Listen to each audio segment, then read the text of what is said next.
अध्याय 5 मूल कण एवं प्राकृतिक बल। अरस्तु का ये विश्वास था कि ब्रह्मांड में मौजूद समस्त पदार्थ पृथ्वी, वायु, अग्नि एवं जल इन 4 आधारभूत तत्वों से बना हुआ है। ये तत्व 2 बलों से प्रभावित होते हैं। प्रथम गुरुत्व, पृथ्वी एवं जल की निमग्न करने की या अपनी ओर आकर्षित करने की प्रवृत्ति, और द्वितीय परोत्थान अर्थात वायु एवं अग्नि की ऊपर उठाने की या विकर्षित करने की प्रवृत्ति। ब्रह्मांड की सामग्री का पदार्थ और बलों में ये विभाजन आज भी व्यवहार में लाया जाता है। अरस्तु का विश्वास था कि पदार्थ शाश्वत है, अर्थात पदार्थ के टुकड़े को अनंत तक छोटे से छोटे टुकड़ों में विभाजित किया जा सकता है। पदार्थ का ऐसा कोई कण नहीं हो सकता जिसको और विभाजित न किया जा सकता हो। बहरहाल कुछ यूनानी दार्शनिक जैसे डेमोक्रिट्स ये मानते थे कि पदार्थ स्वभावतः कणीय होता है और यह कि प्रत्येक वस्तु बहुत सारे विभिन्न प्रकार के परमाणुओं से मिलकर बनी होती है। किसी भी पक्ष के समर्थन में ठोस साक्ष्य के अभाव में ये बहस शताब्दियों तक चलती रही, परंतु सन 1803 में एक ब्रिटिश रसायनज्ञ एवं भौतिकीविद जॉन डाल्टन ने ये बताया कि रासायनिक यौगिक सदैव एक निश्चित अनुपात में ही सम्मिश्रित होते हैं और ये तथ्य अणु कही जाने वाली इकाइयों में परमाणुओं के समूहीकरण से स्पष्ट किया जा सकता है। बहरहाल दोनों विचारधाराओं के बीच ये बहस अंततः इस शताब्दी के प्रारंभिक वर्षों में आकर परमाणुवादियों के पक्ष में तय हुई। भौतिक साक्ष्य का एक अत्यंत महत्वपूर्ण अंश आइंस्टाइन द्वारा प्रस्तुत किया गया। सामान्य आपेक्षिकता सिद्धांत पर अपने प्रसिद्ध लेख से कई सप्ताह पूर्व सन 1905 में लिखे गए अपने एक लेख में आइंस्टाइन ने बताया कि किसी तरल में तैरते हुए निलंबित धूल के छोटे छोटे कणों की अनियमित और यादृच्छिक गति को, जिसे ब्राउनियन गति भी कहा जाता है, धूल के कणों के साथ तरल परमाणुओं की टक्कर के प्रभाव के रूप में स्पष्ट किया जा सकता है। इस समय तक इस पर शंका तो पहले से ही थी कि ये परमाणु आखिरकार अविभाज्य नहीं है। कई वर्ष पहले ट्रिनिटी कॉलेज कैम्ब्रिज के एक सदस्य जे थॉमसन ने पदार्थ के एक कण इलेक्ट्रॉन के अस्तित्व का प्रदर्शन किया था। इसका द्रव्यमान हल्के से हल्के परमाणु के 1000वें भाग से भी कम था। उन्होंने आधुनिक टेलीविजन की पिक्चर ट्यूब जैसी एक युक्ति का प्रयोग किया। एक लाल गर्म धातु के तंतु से इलेक्ट्रॉन निकलते थे और क्योंकि ये ऋणाविष्ट कण होते हैं, अतः फास्फोरस के लेप चढ़े पर्दे की और उनकी गति बढ़ाने के लिए एक विद्युत क्षेत्र का प्रयोग किया जा सकता था। जब इलेक्ट्रॉन पर्दे पर टकराते थे तो पर्दे पर छोटे प्रकाश बिंदु उत्पन्न हो जाते थे। शीघ्र ही ये समझ लिया गया कि ये इलेक्ट्रॉन स्वयं परमाणु के अंदर से आ रहे होंगे। सन 1911 में अंततः न्यूजीलैंड के एक भौतिकीविद अर्नेस्ट रदरफोर्ड ने यह बताया कि पदार्थ के परमाणुओं की भी एक आंतरिक संरचना होती है। वे एक अत्यंत ही छोटे घनाविष्ट नाभिक के बने होते हैं जिसके चारों ओर कई सारे इलेक्ट्रॉन चक्कर लगाते हैं। उन्होंने ये निष्कर्ष अपने प्रयोग के उस विश्लेषण से निकाला जिसमें रेडियोधर्मी परमाणुओं से निकलने वाले अल्फा कण जो घनाविष्ट होते हैं परमाणुओं से टक्कर होने पर विभिन्न दिशाओं में विपेक्षित हो जाते हैं। पहले ये सोचा गया था कि परमाणु का नाभिक इलेक्ट्रॉनों तथा कई सारे प्रोटॉनों से बना होता है। ये प्रोटॉन घनाविष्ट कण होते हैं। प्रोटॉन एक यूनानी शब्द है जिसका अर्थ है प्रथम। ये विश्वास किया गया था कि प्रोटॉन आधारभूत इकाई है जिससे पदार्थ बना है। बहरहाल सन 1932 में कैम्ब्रिज में रदरफोर्ड के एक सहयोगी जेम्स चैडविक ने ये खोज की कि नाभिक में एक दूसरा कण भी विद्यमान रहता है जिसे न्यूट्रॉन कहा गया और इसका द्रव्यमान प्रोटॉन के द्रव्यमान के लगभग बराबर होता है, परंतु ये आवेश रहित कण है। चैडविक ने अपनी खोज के लिए नोबेल पुरस्कार प्राप्त किया और उन्हें गॉनविले एवं कीज कॉलेज कैम्ब्रिज का मास्टर चुना गया। सदस्यों से असहमति के कारण उन्होंने बाद में मास्टर के पद से त्याग पत्र दे दिया। विद्यालय में जब से विद्युत सभा के युवा सदस्यों के एक वर्ग ने युद्ध के बाद लौटने पर विद्युत सभा के कई पुराने सदस्यों को बहुमत से विद्यालय के उन पदों से हटा दिया था जिन पर वे काफी समय से आसीन थे। तब से विद्यालय का वातावरण काफी कटु रहा है। ये सब मेरे समय से पहले हुआ था। मैं इस विद्यालय का सदस्य कड़वाहट के सबसे अंत में सन 1965 में बना था, जब ऐसी ही असहमतियों ने एक दूसरे नोबेल पुरस्कार विजेता मास्टर सर नेविल मॉट को त्याग पत्र देने के लिए विवश कर दिया था। लगभग 30 वर्ष पहले तक ये समझा जाता था कि प्रोटॉन और न्यूट्रॉन मूल कण हैं, परंतु उन प्रयोगों ने जिनमें प्रोटॉनों को दूसरे प्रोटॉनों तथा इलेक्ट्रॉनों से उच्च गति पर टकराया गया, ये संकेत दिया कि ये वस्तुतः और भी छोटे कणों के बने हुए थे। इन कणों को कैलिफोर्निया इंस्टीट्यूट ऑफ टेक्नोलॉजी के भौतिकीविद मुरे गेलमैन द्वारा क्वार्क नाम दिया गया तथा उन्हें इन पर अपने शोध कार्य के लिए सन 1969 में नोबेल पुरस्कार दिया गया। इस नाम की उत्पत्ति का स्रोत जेम्स जॉयस का एक गूढ़ उद्धरण है, 3 cards for master marks. Quark शब्द का उच्चारण क्वार्ट की भांति करने की अपेक्षा की जाती है, परंतु शब्द के अंत में टी के स्थान पर आर के साथ, परंतु सामान्यतः इसका उच्चारण लार्क के साथ ताल मिलाकर किया जाता है। ये क्वार्क भी विभिन्न प्रकार के होते हैं। इनकी 6 किस्में या फ्लेवर्स होते हैं, जिन्हें हम उद्धर्व, अध, अद्भुत, आकृष्ट, अधस्त और शीर्ष कहकर पुकारते हैं। प्रथम 3 किस्में सन 1960 के दशक से ज्ञात थीं, परंतु चाम्ड क्वार्क केवल 1974 में, बॉटम सन 1977 में तथा टॉप सन 1995 में खोजे गए थे। हर किस्म के 3 वर्ण हैं, लाल, हरा और नीला। एक प्रोटॉन या न्यूट्रॉन 3 क्वार्कों का बना होता है। हर वर्ण का एक प्रोटॉन में 2 अप क्वार्क होते हैं तथा एक डाउन होता है। हम दूसरे क्वार्कों के बने हुए कण भी उत्पन्न कर सकते हैं, परंतु इन सभी का द्रव्यमान अपेक्षाकृत काफी अधिक होता है और वे तीव्र गति से क्षय होकर प्रोटॉनों तथा न्यूट्रॉनों में परिवर्तित हो जाते हैं। हम अब ये जानते हैं कि न तो परमाणु अविभाज्य है और न ही उनके अंदर के प्रोटॉन तथा न्यूट्रॉन। अतः अब प्रश्न ये है कि वह वास्तविक मूल कण या निर्माण सामग्री क्या है जिससे हर चीज बनी हुई है। चूंकि परमाणु के आकार की अपेक्षा प्रकाश की तरंग दैर्घ्य बड़ी होती है, इसलिए सामान्य रूप में हम परमाणुओं के घटकों को देखने की आशा नहीं कर सकते। हमें अपेक्षाकृत काफी छोटी तरंग दैर्घ्य वाली कोई वस्तु इस्तेमाल करनी होगी। जैसा कि हमने पिछले अध्याय में देखा, क्वांटम यांत्रिकी हमें ये बताती है कि सभी कण वस्तुतः तरंगे हैं और ये कि किसी कण की जितनी अधिक ऊर्जा होती है, उसकी अनुरूपी तरंग का तरंग दैर्घ्य उतना ही छोटा हो जाता है।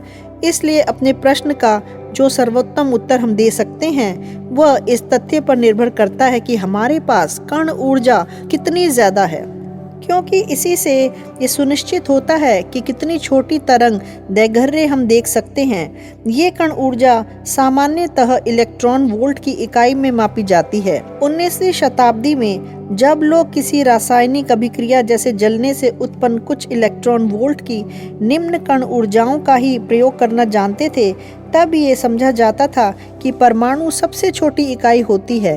रदरफोर्ड के प्रयोग में अल्फा कणों में दसियों लाख इलेक्ट्रॉन वोल्ट ऊर्जा थी।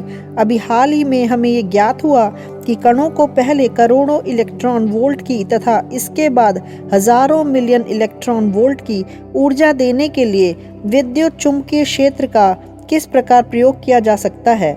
इस प्रकार हम ये जानते हैं कि जिन कणों को 20 वर्ष पहले तक मूल कण समझा जाता था, वे वस्तुतः अपेक्षाकृत और भी छोटे कणों से बने हुए हैं। जैसे जैसे हम और भी उच्च ऊर्जा की ओर आगे बढ़ें, क्या ये कण और भी छोटे कणों के बने हुए पाए जा सकते हैं? ये निश्चित रूप से संभव है, परंतु हमारे पास ये विश्वास करने के वास्तव में कुछ सैद्धांतिक कारण हैं कि हम प्रकृति की आधारभूत निर्माण सामग्री के ज्ञान के या तो बहुत समीप आ गए हैं या फिर ये ज्ञान हमारे पास है। पिछले अध्याय में परिचर्तित तरंग और कण की द्वैतता का उपयोग करके प्रकाश और गुरुत्व सहित ब्रह्मांड में मौजूद प्रत्येक वस्तु कणों के रूप में वर्णित की जा सकती है। इन कणों में एक विशेष गुणधर्म मौजूद होता है जिसे प्रचकरण कहते हैं।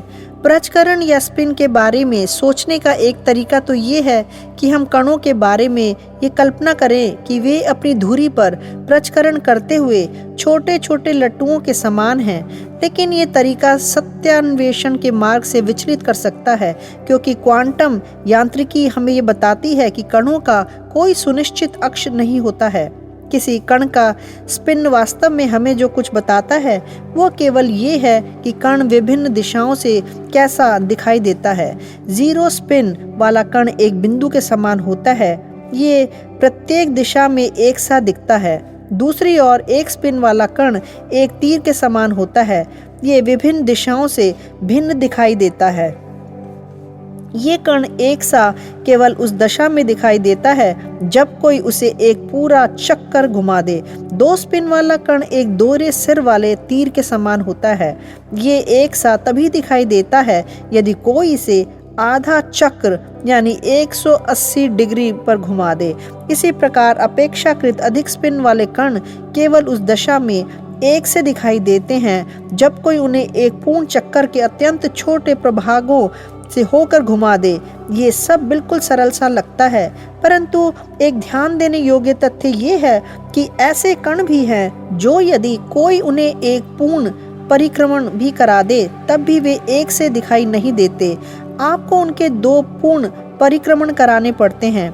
ऐसे कणों के बारे में कहा जाता है कि उनका स्पिन हाफ के बराबर होता है। ब्रह्मांड में सभी ज्ञात कणों को दो वर्गों में बांटा जा सकता है, आधा स्पिन वाले कण जो ब्रह्मांड में पदार्थ की रचना करते हैं तथा 0, 1 एवं 2 स्पिन वाले कण जो, जैसा कि हम देखेंगे, पदार्थ कणों के बीच बलों को उत्पन्न करते हैं। पदार्थ कण पॉली के अपवर्जन सिद्धांत का पालन करते हैं। इसकी खोज सन 1925 में ऑस्ट्रिया के एक भौतिकीविद वुल्फगैंग पॉली द्वारा की गई थी, जिसके लिए उन्हें सन 1945 में नोबेल पुरस्कार प्रदान किया गया। वह पुरातनपंथी सैद्धांतिक भौतिक विज्ञानी थे। उनके बारे में यह बात प्रचलित थी कि किसी नगर में उनकी उपस्थिति मात्र ही वहाँ के प्रयोगों को त्रुटिपूर्ण कर देती थी। पॉली का अपवर्जन सिद्धांत ये कहता है कि दो समान कण एक ही दशा में अस्तित्व में नहीं रह सकते, अर्थात अनिश्चितता के सिद्धांत द्वारा प्रदत्त सीमाओं के अंतर्गत वे दोनों कण न तो एक सी स्थिति में हो सकते हैं और न ही उनका एक सा वेग हो सकता है। अपवर्जन सिद्धांत इसलिए बहुत ही महत्वपूर्ण है क्योंकि ये इस तथ्य को स्पष्ट करता है कि 0, 1 एवं 2 स्पिन वाले कणों के द्वारा उत्पन्न बलों के प्रभाव में पदार्थ कण ध्वस्त होकर एक अत्यंत उच्च घनत्व की दशा में संघनित क्यों नहीं हो जाते। यदि पदार्थ कणों की स्थितियां लगभग एक सी हैं तो उनके वेग निश्चित रूप से भिन्न होने चाहिए, जिसका अर्थ ये है कि वे उसी स्थिति में लंबे समय तक नहीं ठहरेंगे। यदि विश्व बिना अपवर्जन सिद्धांत के उत्पन्न कर दिया जाता तो क्वार्क पृथक और सुनिश्चित प्रोटॉन एवं न्यूट्रॉन का निर्माण नहीं करते और न ही ये इलेक्ट्रॉनों के साथ मिलकर पृथक सुनिश्चित परमाणुओं का निर्माण करते। वे सब ध्वस्त हो जाते और उनका मोटे तौर पर एक सा गाढ़ा शोरबा या सूप बन जाता। इलेक्ट्रॉन तथा दूसरे हाफ स्पिन वाले कणों की सही जानकारी सन 1928 से पहले तक नहीं मिली थी, जब पॉल डिरॉक ने एक सिद्धांत प्रस्तावित किया था। पॉल डिरॉक बाद में कैम्ब्रिज में ल्यूकेशियन प्राध्यापक बनाए गए थे। डिराक का सिद्धांत अपने किस्म का पहला ऐसा सिद्धांत था जो क्वांटम यांत्रिकी तथा आपेक्षिकता के विशिष्ट सिद्धांत दोनों के अनुरूप था। इसने गणितीय पद्धति से ये स्पष्ट किया कि इलेक्ट्रॉन में हाफ स्पिन क्यों होता है, अर्थात यदि आप इसे केवल एक पूर्ण चक्कर घुमा दें तो ये एक सा क्यों नहीं दिखाई देता, परंतु उस समय एक सा क्यों दिखाई देता है यदि आप इसे 2 चक्रों में घुमा दें। इस सिद्धांत ने यह भी पूर्वानुमान प्रस्तुत किया कि इलेक्ट्रॉन का एक साथी भी होना चाहिए, एक प्रति इलेक्ट्रॉन या पॉजिट्रॉन। सन 1932 में पॉजिट्रॉन की खोज ने डिराक के सिद्धांत की पुष्टि कर दी और सन 1933 में उन्हें भौतिकी के लिए नोबेल पुरस्कार दिलाने में योग दिया। अब हम ये जानते हैं कि प्रत्येक कण का एक प्रतिकण भी होता है, तथा आपस में मिलने पर वे एक दूसरे का विनाश कर देते हैं। संपूर्ण प्रति विश्व भी हो सकते हैं तथा प्रति कणों के बने हुए प्रतिजन भी हो सकते हैं। बहरहाल यदि आप अपने प्रतिरूप से मिले तो हाथ मत मिलाइएगा, आप दोनों ही अत्यंत तीव्र प्रकाश की कौंध में विलीन हो जाएंगे। ये अत्यंत महत्वपूर्ण प्रश्न है कि हमारे चारों ओर प्रति कणों की अपेक्षा कणों की अधिकता क्यों है, और मैं इस प्रश्न पर इस अध्याय में बाद में चर्चा करूंगा। क्वांटम यांत्रिकी में पदार्थ कणों के बीच अन्योन्य क्रियाएं पूर्णांक स्पिन 0, 1 या 2 वाले कणों के द्वारा संभव की हुई मानी जाती है। होता क्या है कि एक पदार्थ कण जैसे एक इलेक्ट्रॉन या एक क्वार्क एक बल वाहक कण उत्सर्जित करता है। इस उत्सर्जन से उत्पन्न प्रतिक्षेप पदार्थ कण का वेग परिवर्तित कर देता है। फिर बलवाहक कण किसी दूसरे पदार्थ कण से टकराता है और अवशोषित हो जाता है। ये टक्कर दूसरे कण के वेग को परिवर्तित कर देती है, ठीक वैसे ही जैसे मानो दोनों पदार्थ कणों के बीच कोई बल रहा हो। बलवाहक कणों का एक महत्वपूर्ण गुणधर्म ये होता है कि वे अपवर्जन सिद्धांत का पालन नहीं करते। इसका अर्थ ये हुआ कि विनिमय किए जा सकने वाले कणों की संख्या की कोई सीमा नहीं है और इसलिए वे अत्यंत सुदृढ़ बल उत्पन्न कर सकते हैं। बहरहाल यदि बलवाहक कणों का द्रव्यमान अधिक होगा तो अधिक लंबी दूरी पर उनका आदान प्रदान करना तथा उन्हें उत्पन्न करना कठिन होगा। अतः उनके द्वारा वहन किए जाने वाले बलों की शक्ति बहुत कम होगी। दूसरी ओर यदि बलवाहक कणों का अपना कोई द्रव्यमान नहीं है तो बलों की शक्ति अधिक होगी। पदार्थ कणों के बीच विनियमित बलवाही कणों को वर्चुअल या आभासी कहा जाता है, क्योंकि वास्तविक कणों के विपरीत इन कणों का किसी भी कण संसूचक के द्वारा प्रत्यक्ष रूप से पता नहीं लगाया जा सकता। बहरहाल हम उनके अस्तित्व के बारे में जानते हैं क्योंकि वे मापने योग्य प्रभाव उत्पन्न करते हैं। वे पदार्थ कणों के बीच बलों को जन्म देते हैं। 0, 1 या 2 प्रचकरण वाले कण भी कुछ परिस्थितियों में वास्तविक कणों की भांति ही अस्तित्व में होते हैं। उस समय उनका प्रत्यक्ष रूप से पता लगाया जा सकता है।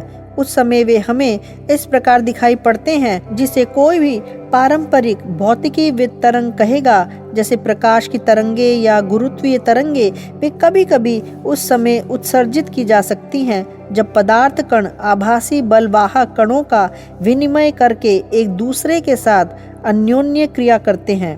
अपने बल सामर्थ्य एवं अपनी अन्योन्य क्रिया वाले कणों के अनुसार इन बलवाहक कणों को 4 श्रेणियों में वर्गीकृत किया जा सकता है। यहाँ ये बात जोर देकर कहने की है कि 4 वर्गों में ये विभाजन मानवकृत है। आंशिक सिद्धांतों के निर्माण के लिए तो ये सुविधाजनक है, परंतु किसी और गहन तथ्य से ये मेल नहीं खा सकता। अंततः अधिकांश भौतिकीविदों को एक ऐसे एकीकृत सिद्धांत को पाने की आशा है जो सभी 4 बलों की व्याख्या एक अकेले बल के विभिन्न स्वरूपों के रूप में कर देगा। वास्तव में कुछ लोग ये कहेंगे कि आज ये भौतिकी का प्रमुख लक्ष्य है। हाल ही में इन 4 श्रेणियों में से 3 को एकीकृत करने के सफल प्रयास किए गए हैं और मैं इनका वर्णन इसी अध्याय में करूंगा। बची हुई 4थी श्रेणी गुरुत्व के एकीकरण का प्रश्न हम थोड़ी देर के लिए छोड़ देंगे। प्रथम श्रेणी में गुरुत्व बल है। ये बल सार्वत्रिक है, अर्थात प्रत्येक कण अपने द्रव्यमान या ऊर्जा के अनुसार गुरुत्व बल को अनुभव करता है। कुल मिलाकर गुरुत्व बल चारों बलों में सबसे निर्बल होता है। ये इतना निर्बल होता है कि हम तो इसकी ओर बिल्कुल भी ध्यान न दें यदि इसमें ये 2 विशेष गुणधर्म न हो। एक तो ये विराट दूरियों तक कार्य कर सकता है और दूसरा ये कि ये सदैव आकर्षी होता है। इसका अर्थ ये हुआ कि पृथ्वी और सूर्य जैसे 2 बड़े पिंडों के व्यष्टिगत कणों के बीच बहुत क्षीण गुरुत्व बल को प्रभावशाली बल में बदलने के लिए सभी कणों के गुरुत्व बल साथ साथ जुड़ सकते हैं। अन्य तीनों बल या तो कम दूरियों तक प्रभावी रहते हैं या कभी आकर्षी तथा कभी प्रतिकर्षी हो जाते हैं। अतः उनमें एक दूसरे को निरस्त करने की प्रवृत्ति होती है। गुरुत्वाकर्षण क्षेत्र का अध्ययन करने के लिए क्वांटम यांत्रिकी तरीके में दो पदार्थ कणों के बीच कार्यरत बल ग्रेविटॉन नामक दो प्रचकरण वाले एक कण के द्वारा वहन किया जाता हुआ दिखाई जाता है।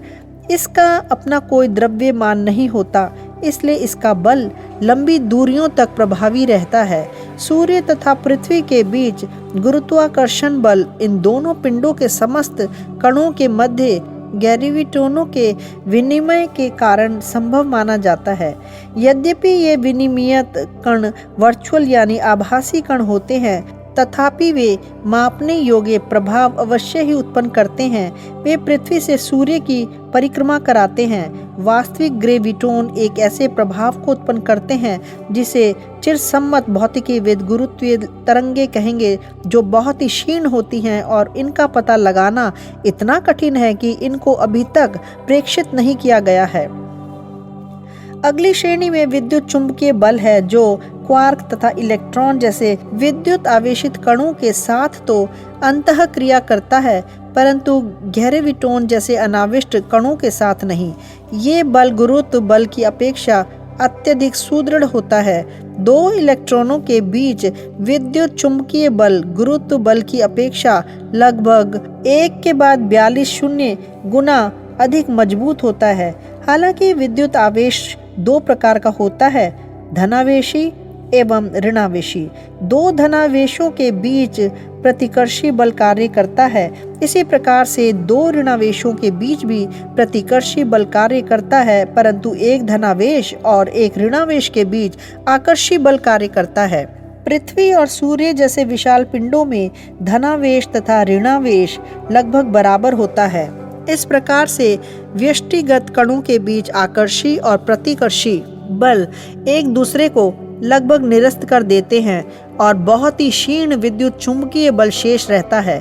बहरहाल अणुओं तथा परमाणुओं के लघु स्तर पर विद्युत चुंबकीय बलों का प्रभुत्व रहता है। ऋणावेशित इलेक्ट्रॉनों और नाभिक में धनावेशित प्रोटॉनों के बीच विद्युत चुंबकीय आकर्षण बल के कारण ही इलेक्ट्रॉन परमाणु के नाभिक की परिक्रमा करते हैं। जैसे कि गुरुत्व बल के कारण पृथ्वी सूर्य की परिक्रमा करती है, विद्युत चुंबकीय आकर्षण बल फोटोन कहे जाने वाले एक स्पिन वाले बहुत सारे द्रव्यमान रहित वर्चुअल या आभासी कणों के विनिमय के कारण उत्पन्न होता है।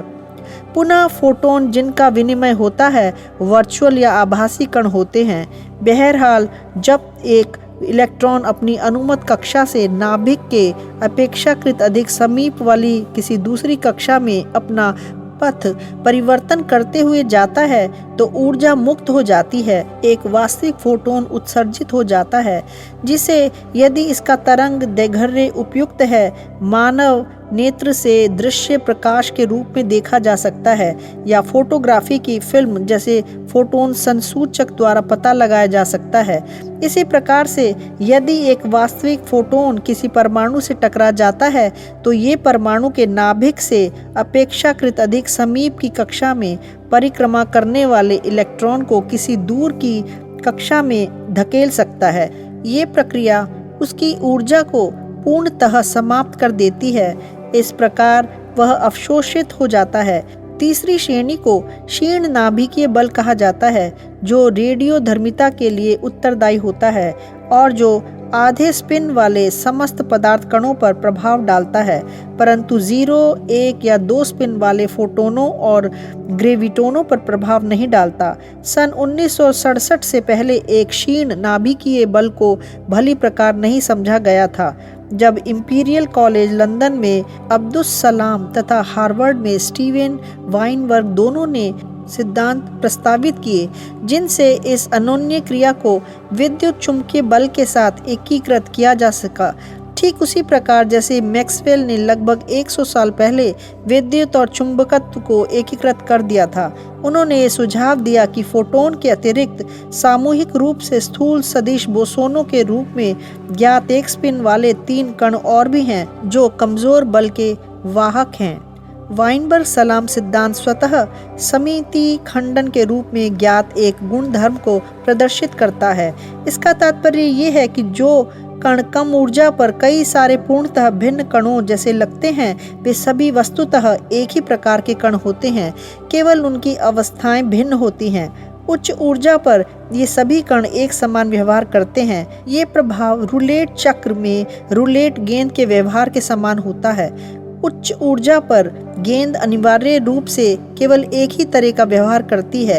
ये लगातार चक्र के साथ घूमती रहती है, परंतु ज्यों ही चक्र की गति धीमी होती जाती है, गेंद की ऊर्जा घटती जाती है और अंततः गेंद चक्र में बने 37 खांचों में से किसी एक में गिर जाती है। दूसरे शब्दों में, कम ऊर्जाओं पर 37 विभिन्न स्थितियां हैं जिनमें गेंद रह सकती है।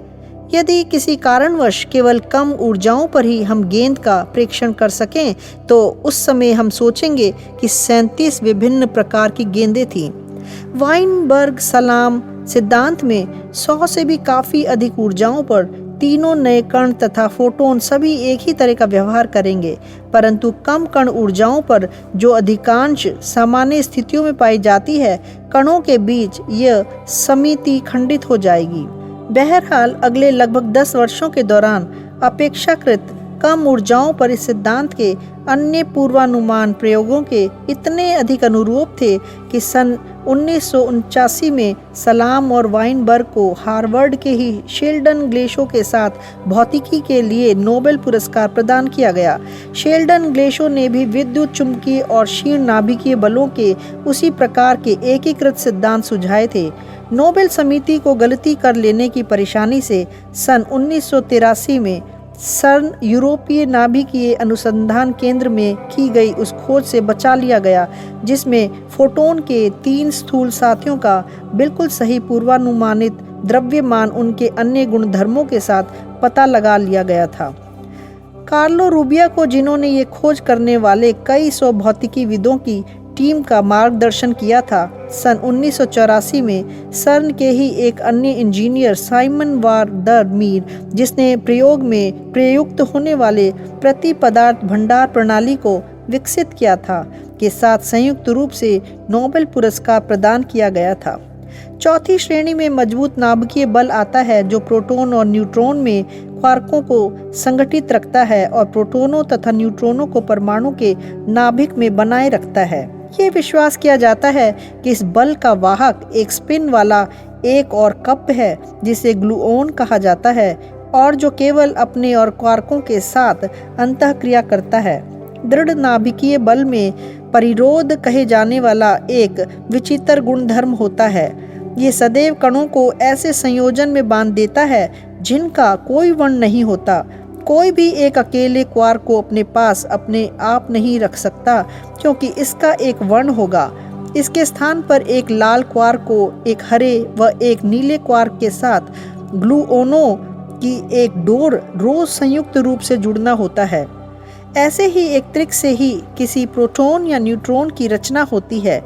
एक और संभावना क्वार्क और प्रति क्वार्क के एक जोड़े की है। ऐसे संयोजनों से ही मेसोन नाम के कणों की रचना होती है, जो अस्थायी होते हैं, क्योंकि क्वार्क और प्रति क्वार्क एक दूसरे का विनाश कर देते हैं तथा इलेक्ट्रॉनों और दूसरे कणों को उत्पन्न करते हैं। इसी प्रकार प्रतिरोध अपने आप एकल ग्लूओन को प्राप्त करने से रोकता है, क्योंकि ग्लूओनों का भी वर्ण होता है। इसके स्थान पर ग्लूओनों के एक समूह की परिकल्पना करनी होगी, जिनके वर्ण संयुक्त रूप से जुड़कर सफ़ेद हो जाते हैं। ऐसा समूह ग्लू बॉल कहे जाने वाले अस्थायी कण की रचना करता है, क्योंकि परिरोध किसी विलगित क्वार्क या ग्लूओन का प्रेक्षण करने से रोकता है। अतः कणों के रूप में क्वार्कों और ग्लूओनों की पूरी संधारणा कुछ अधिभौतिकीय सी प्रतीत हो सकती है। बहरहाल दृढ़ नाभिकीय बल का एक और गुणधर्म होता है, जिसे उपगामी स्वतंत्रता कहा जाता है, और यह क्वार्कों तथा ग्लूओनों की अवधारणा को सुपरिभाषित कर देता है। सामान्य ऊर्जाओं पर तो दृढ़ नाभिकीय बल वास्तव में सबल रहता है और ये क्वार्कों को कसकर बांधे रखता है। बहरहाल विशाल कण त्वरित के साथ किए गए प्रयोग ये संकेत देते हैं कि उच्च ऊर्जा पर दृढ़ नाभिकीय बल की शक्ति बहुत कम हो जाती है तथा क्वार्क और ग्लूओन कण पूरी तरह स्वतंत्र कणों की भांति व्यवहार करते हैं। चित्र 5.2 में उच्च ऊर्जा वाले प्रोटॉन और प्रति प्रोटॉन के बीच की टक्कर का छाया चित्र है। विद्युत चुंबकीय और क्षीण नाभिकीय बलों के एकीकरण की सफलता ने इन दोनों बलों को दृढ़ नाभिकीय बल के साथ जोड़ने तथा बलों के महाएकीकृत सिद्धांत की संकल्पना को पूरा करने के प्रयास के लिए प्रेरित किया। ये शीर्षक जरा अतिशयोक्तिपूर्ण है। परिणामी सिद्धांत न तो इतने महान हैं और न ही वे पूर्णतः एकीकृत हैं, क्योंकि इसमें गुरुत्व बल सम्मिलित नहीं है। वे वास्तव में पूर्ण सिद्धांत भी नहीं हैं, क्योंकि उनमें ऐसे कई सारे प्रचलन समाविष्ट हैं जिनका मान सिद्धांत के आधार पर पहले से नहीं बताया जा सकता, बल्कि प्रयोगों में ठीक बैठने के लिए उनका चयन करना पड़ता है। परंतु ये पूर्णतः एकीकृत सिद्धांत की ओर एक कदम हो सकता है। महाएकीकृत सिद्धांत का मूल विचार इस प्रकार है जैसा कि ऊपर बताया गया है। दृढ़ नाभिकीय बलों की शक्ति उच्च ऊर्जा पर बहुत कम हो जाती है। दूसरी ओर विद्युत चुंबकीय और क्षीण नाभिकीय बल जो उपगामी रूप से स्वतंत्र नहीं होते, उच्च ऊर्जा पर दृढ़ हो जाते हैं। किसी अत्यधिक ऊर्जा पर, जिसे महाएकीकरण ऊर्जा कहा जाए, इन सभी तीनों बलों की शक्ति एक सी होगी। इसलिए ये किसी एक अकेले बल के विभिन्न स्वरूप हो सकते हैं। बलों के महाएकीकरण सिद्धांत ये भी पूर्वानुमान प्रस्तुत करते हैं कि क्वार्कों तथा इलेक्ट्रॉनों जैसे आधा स्पिन वाले विभिन्न पदार्थ कण भी आवश्यक रूप से एक जैसे हो जाएंगे, जिससे एक और एकीकरण उपलब्ध हो जाएगा। महाएकीकरण ऊर्जा का मान बहुत अच्छी तरह ज्ञात नहीं है, परंतु संभवतः ये कम से कम 1 के बाद 15 शून्य होगा। वर्तमान पीढ़ी के कण त्वरित लगभग 100 की ऊर्जा पर कणों को टकरा सकते हैं और ऐसी मशीन बनाने की योजना है जो इस ऊर्जा को कुछ हजार GeV तब बढ़ा देगी। परंतु ऐसी मशीन जो महाएकीकरण ऊर्जा पर कणों का त्वरण करने के लिए पर्याप्त रूप से शक्तिशाली हो, हमारे सौर मंडल के बराबर होगी और वर्तमान आर्थिक स्थिति में इसके लिए धन का प्रबंध नितांत असंभव होगा। इस प्रकार के बलों के महाएकीकरण सिद्धांत का प्रत्यक्ष रूप से प्रयोगशाला में परीक्षण करना लगभग असंभव है। बहरहाल विद्युत चुंबकीय और क्षीण बलों के एकीकृत सिद्धांत के समान ही इस सिद्धांत के भी कम ऊर्जा वाले परिणाम हैं जिनका परीक्षण किया जा सकता है। इनमें सबसे रोचक पूर्वानुमान ये है कि प्रोटॉन, जो साधारण पदार्थ के द्रव्यमान का एक बहुत बड़ा भाग है, स्वतः क्षीण होकर प्रति इलेक्ट्रॉन जैसे हल्के कणों में परिवर्तित हो सकते हैं। इस संभावना का कारण ये है कि महाएकीकरण ऊर्जा पर एक क्वार्क और एक प्रति इलेक्ट्रॉन में कोई अनिवार्य अंतर नहीं होता है। प्रोटॉन के अंदर तीनों क्वार्कों के सामान्यतः इतनी ऊर्जा नहीं होती कि वे प्रति इलेक्ट्रॉनों में रूपांतरित हो सकें, परंतु यदाकथा उनमें से एक ये रूपांतरण करने के लिए पर्याप्त ऊर्जा प्राप्त कर सकता है, क्योंकि अनिश्चितता के सिद्धांत का अर्थ ये है कि प्रोटॉनों के अंदर क्वार्कों की ऊर्जा सटीक रूप से तय नहीं की जा सकती। तब प्रोटॉन का क्षय होगा। एक क्वार्क की पर्याप्त ऊर्जा प्राप्त करने की संभावना इतनी कम है कि कम से कम 1 के बाद 30 शून्य वर्षों तक प्रतिशारत रहना होगा। ये समय महाविस्फोट से अब तक के समय से भी बहुत ज़्यादा है, जो कि मात्र लगभग 10 अरब वर्ष है। इसलिए शायद ये सोचा जाएगा कि प्रोटॉन के स्वतः क्षय होने की संभावना का प्रयोगों से परीक्षण नहीं किया जा सकता। हालांकि प्रोटॉनों की बहुत अधिक संख्या वाले पदार्थ की बहुत बड़ी मात्रा का प्रेक्षण करके प्रोटॉनों के क्षय का पता लगाने के लिए अवसर बढ़ाए जा सकते हैं। ऐसे कई सारे प्रयोग किए गए हैं जिनमें उनमें से किसी ने भी प्रोटॉन या न्यूट्रॉन के क्षय का कोई ठोस सबूत नहीं दिया है। एक ऐसे प्रयोग में 8000 टन पानी का उपयोग किया गया। ये प्रयोग ओहियो में मॉर्टन साल्ट माइन में संपन्न किया गया था। चूंकि परीक्षण के दौरान कोई भी स्वतः प्रोटॉन क्षय प्रेषित नहीं किया गया, अतः कोई ये गणना कर सकता है कि प्रोटॉन के जीवन की संभाव्यता 1 के बाद 31 शून्य वर्षों से निश्चित रूप से अधिक होनी चाहिए। ये समय सरलतम महाएकीकृत सिद्धांत द्वारा बताए गए जीवन काल से अपेक्षाकृत अधिक है, परंतु और भी अधिक विस्तृत सिद्धांत हैं जिनमें प्रोटॉनों का जीवन काल और भी अधिक बताया गया है। परंतु स्वतः प्रोटॉन क्षय का परीक्षण करने के लिए और भी अधिक सुग्राही प्रयोग करने की आवश्यकता होगी, जिनमें पदार्थ की और भी ज्यादा मात्रा शामिल हो। हालांकि स्वतः प्रोटॉन क्षय का परीक्षण करना बहुत कठिन है, फिर भी ये हो सकता है कि हमारा अस्तित्व ही विपरीत प्रक्रिया का परिणाम हो, एक ऐसी आद्य स्थिति से प्रोटॉनों की उत्पत्ति, या और सरलता से कहें क्वार्कों की उत्पत्ति, जिसमें प्रति क्वार्कों की अपेक्षा क्वार्क अधिक नहीं थे, जो कि ब्रह्मांड के प्रारंभ की कल्पना करने का सबसे अधिक स्वाभाविक तरीका है। पृथ्वी पर पदार्थ मुख्यतः प्रोटॉनों एवं न्यूट्रॉनों का बना हुआ है, जो घूम फिर कर क्वार्कों के ही बने हुए हैं। प्रति क्वार्कों से न तो प्रति प्रोटॉन मिले और न प्रति न्यूट्रॉन। इसका अपवाद केवल वह नगण्य मात्रा है जो भौतिकीविद विशाल कण त्वरित्रों में उत्पन्न कर सके हैं। हमारे पास ब्रह्मांडीय किरणों से प्राप्त ऐसे ठोस प्रमाण हैं कि यही तथ्य हमारी आकाशगंगा के सारे पदार्थ के बारे में सही हैं।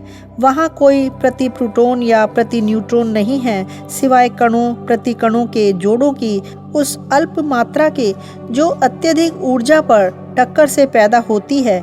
यदि हमारी आकाशगंगा में प्रति पदार्थ के बड़े क्षेत्र होते, तब हम पदार्थ और प्रति पदार्थ क्षेत्रों के बीच उनकी हदों से विशाल मात्रा में विकिरण के प्रेक्षण की उम्मीद करते।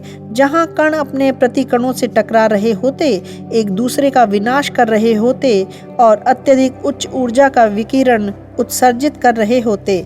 हमारे पास फिलहाल ऐसा कोई प्रत्यक्ष प्रमाण नहीं है जो ये स्थिति स्पष्ट कर सके कि दूसरी मंदाकिनियों में पदार्थ प्रोटॉनों तथा न्यूट्रॉनों का बना है या प्रति प्रोटॉनों तथा प्रति न्यूट्रॉनों का, परंतु ये दोनों में से किसी एक का बना हुआ अवश्य होना चाहिए। किसी भी मंदाकिनी में कण तथा प्रति कण का सम्मिश्रण नहीं हो सकता, क्योंकि उस स्थिति में हम द्रव्य विनाश से पुनः बहुत बड़ी मात्रा में विकिरण का प्रेक्षण करेंगे। अतएव हमारा विश्वास है कि सभी मंदाकिनियां प्रति क्वार्कों के स्थान पर क्वार्कों की बनी हुई हैं। ये युक्ति संगत प्रतीत नहीं होता कि कुछ मंदाकिनियां पदार्थ की बनी हो तथा कुछ प्रति पदार्थ की।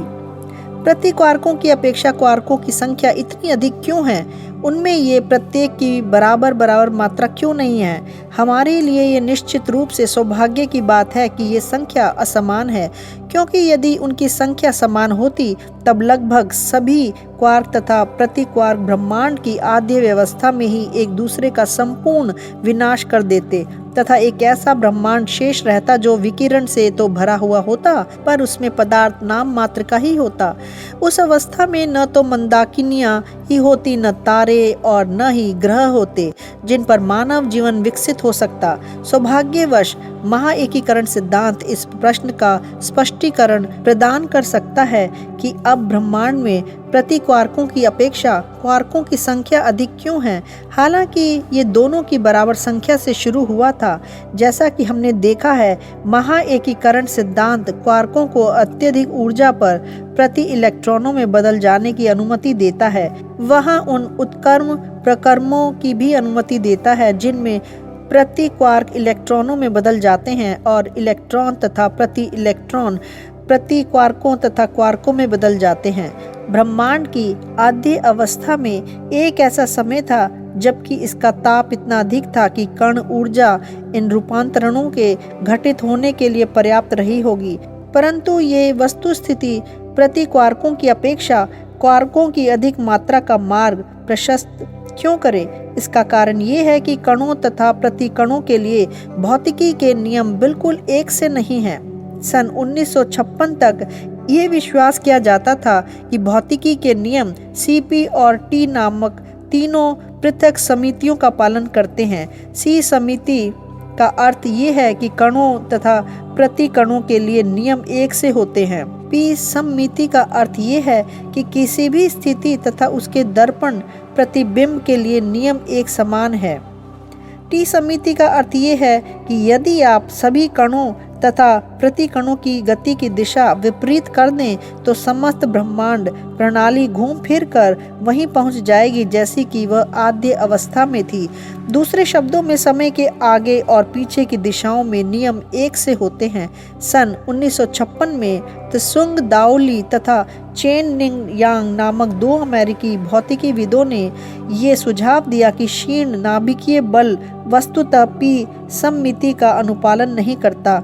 दूसरे शब्दों में, क्षीण बल जिस तरीके से ब्रह्मांड का विकास होगा उससे बिल्कुल भिन्न तरीके से ब्रह्मांड के दर्पण प्रतिबिंब का विकास कराएगा। उसी वर्ष एक सहकर्मी चिएन शियुंग वू ने अपने पूर्वानुमान को सही सिद्ध किया। ऐसा उन्होंने रेडियो सक्रिय परमाणुओं के नाभिकों को एक चुंबकीय क्षेत्र में पंक्तिबद्ध करके दिया, जिससे कि वे सब एक ही दिशा में घूर्णन कर रहे थे, और इस तरह ये दिखाया कि इलेक्ट्रॉन किसी दूसरी दिशा की अपेक्षा एक ही दिशा में अधिक उत्सर्जित हुए थे। अगले वर्ष ली और यांग को उनकी अवधारणा के लिए नोबेल पुरस्कार प्रदान किया गया। ये भी पाया गया कि क्षीण बल सममिति सी का भी अनुपालन नहीं करते, अर्थात इसके कारण प्रतिकणों से निर्मित कोई ब्रह्मांड हमारे ब्रह्मांड से बिल्कुल भिन्न तरह का होगा। फिर भी ये प्रतीत होता था कि क्षीण बल संयुक्त सममिति सीपी का अनुपालन करते थे, अर्थात ब्रह्मांड उसी प्रकार से विकसित होगा जैसे कि इसका दर्पण प्रतिबिंब, बशर्ते इसके अलावा प्रत्येक कण की अपने प्रतिकण से अदला बदली हो जाए। हालांकि सन 1964 में जे.डब्ल्यू. क्रोनिन तथा वॉल फिच नामक दो अन्य अमेरिकी भौतिकीविदों ने यह खोजा कि के मेसॉन नामक कुछ विशिष्ट कणों के क्षय में संयुक्त सममिति सीपी का भी अनुपालन नहीं होता था। अंततः क्रोनिन तथा फिच ने भी सन 1980 में अपने कार्य के लिए नोबेल पुरस्कार प्राप्त किया। एक गणितीय प्रमेय है जो ये बताती है कि हर उस सिद्धांत को जो क्वांटम यांत्रिकी तथा अपेक्षिता सिद्धांत का अनुपालन करता है, संयुक्त सममिति सीपीटी का निश्चित रूप से अनुपालन करना चाहिए। दूसरे शब्दों में, ब्रह्मांड को एक सा ही व्यवहार करना पड़ेगा, चाहे कोई कणों के स्थान पर प्रतिकरणों को प्रतिस्थापित कर दे, दर्पण प्रतिबिंब ले ले तथा समय की दिशा विपरीत स्थिति में कर दे। परंतु क्रोनिन तथा फिच ने यह दिखाया कि यदि कोई कणों के स्थान पर प्रतिकणों को प्रतिस्थापित कर दे और दर्पण प्रतिबिंब को ले ले, परंतु काल की दिशा को विपरीत क्रम में न करे, तब ब्रह्मांड उसी तरह का व्यवहार नहीं करता है। यदि कोई काल की दिशा को विपरीत अवस्था में कर देता है तो भौतिकी के नियम भी बदल जाने चाहिए। वे सममिति का टी अनुपालन नहीं करते। प्रारंभिक ब्रह्मांड निश्चित रूप से सममिति टी का अनुपालन नहीं करता है। ज्यों-ज्यों काल आगे बढ़ता जाता है, ब्रह्मांड का विस्तार होता जाता है। यदि काल उल्टा चलने लगे तो ब्रह्मांड का संकुचन होगा, और चूंकि ऐसे बल हैं जो सममिति टी का अनुपालन नहीं करते, अतः इसका अर्थ ये निकलता है कि ज्यों-ज्यों ब्रह्मांड का विस्तार होता है, ये बल इलेक्ट्रॉनों के प्रति क्वार्कों में बदलने की अपेक्षा अधिकाधिक प्रति इलेक्ट्रॉनों को क्वार्कों में बदल सकते हैं। फिर जैसे ही ब्रह्मांड का विस्तार हुआ और ये ठंडा हुआ, प्रति क्वार्कों ने क्वार्कों का संपूर्ण विनाश कर दिया होगा। परंतु चूंकि प्रति क्वार्कों की अपेक्षा क्वार्क अधिक संख्या में होंगे, इसलिए क्वार्क थोड़ा अधिक मात्रा से बचे रहे होंगे। यही शेष बचे हुए वे क्वार्क हैं जिनसे ये पदार्थ निर्मित है, जिसे हम आज देखते हैं और जिससे स्वयं हमारी रचना हुई। इस प्रकार हमारा अपना अस्तित्व भी महाएकीकृत सिद्धांतों की पुष्टि के रूप में माना जा सकता है। हालांकि मात्र एक गुणात्मक रूप में ही अनिश्चितताएं भी ऐसी हैं कि संपूर्ण विनाश के बाद शेष बचे हुए क्वार्कों की संख्या के बारे में कोई पूर्वानुमान नहीं लगा सकता था। ये भी नहीं बता सकता कि शेष बचे हुए कण क्वार्क होंगे या प्रति क्वार्क। महाएकीकरण सिद्धांतों में गुरुत्व बल सम्मिलित नहीं है।